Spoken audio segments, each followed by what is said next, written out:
This video explores how a single Quranic chapter dismantles the architecture of paganism, tracing the psychological path from arbitrary livestock taboos to the normalization of child murder. Surah Al-An'am, revealed in Mecca, is the ultimate Quranic chapter on pure monotheism, yet it's named after livestock. For the ancient Arabs, the ultimate act of worship was granting idols the authority to legislate what is permissible and forbidden. Granting legislative authority to anyone other than God is the structural root of polytheism. Surah Al-An'am reveals polytheism as a constructed system of 3 escalating levels of deviation. This leads society from economic manipulation to moral collapse and, finally, to human sacrifice. The first step is the illusion of division.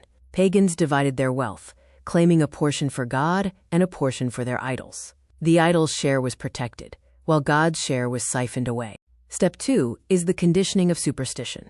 The pagan legislative system fabricated complex rules about forbidding certain animals, righting others, and dedicating specific unborn livestock to idols, all without divine permission.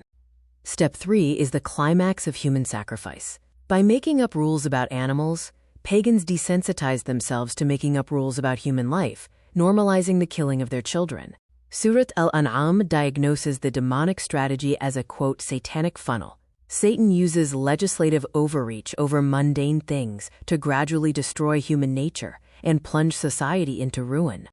The root cause uniting economic manipulation, animal taboos, and child murder is iftirah, which is fabricating lies against God without knowledge. This is because they usurped the right to legislate. To demolish the towering structure of lies, Surah Al-An'am employs the command, qul say. This command is deployed 44 times, demanding evidence and exposing the lack of divine authority in the pagan system. The surah replaces the pagan system of death with a rational system of life, Tawhid. This diagnostic matrix contrasts the source of law, the view of livestock, the value of human life, and the ultimate goal between the two systems. God obliterates the web of pagan superstitions, reducing dietary restrictions to just 4 clear, logical, and hygienic limits. True divine law liberates humanity from the burden of fabricated religious complexity. In place of the shattered pagan structure, the surah establishes al-wasiyya, or the 10 Commandments. This is the universal constitution of human dignity and morality agreed upon by all prophets. To eradicate infanticide, the surah shifts the human perspective of God. God is not a demanding idol, but the merciful provider. This restores human dignity and life.